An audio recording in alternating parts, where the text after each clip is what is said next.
Con Giuseppe Tagliapietra a commentare questa sfortunata partita del Breganze, sfortunata anche perché le occasioni c'erano anche state per rientrare in partita, invece purtroppo i pali mi hanno detto male.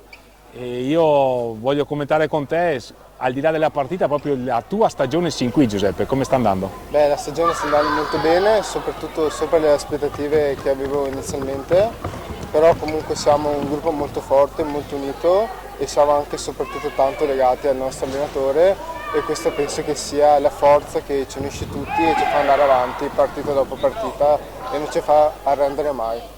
Un girone di Coppa Italia in cui avete comunque recitato da protagonista, al di là della sconfitta di questa sera.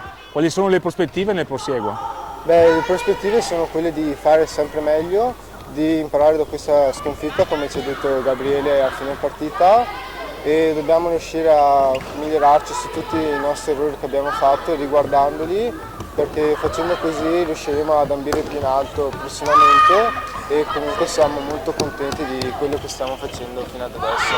Il clima nella squadra è positivo nonostante la sconfitta e c'è la volontà assolutamente di fare tesoro magari degli errori per provare a ripartire subito. Sì, esatto, questa è la nostra più grande forza perché siamo uniti, ci parliamo, ridiamo, scherziamo sempre insieme e anche se dopo la partita magari siamo un po' giù di morale siamo in grado di riprenderci subito e di dimenticare quello che è successo e imparare solamente le cose necessarie e lasciare andare le cose negative. È bello giocare in squadra con i propri fratelli? Sì, molto. Penso sia una delle soddisfazioni più grandi, soprattutto perché siamo tanto legati, stiamo tanto bene insieme e penso sia un motivo di orgoglio familiare anche per i nostri genitori essere assieme dopo tanti anni di sacrifici ed è un obiettivo molto importante.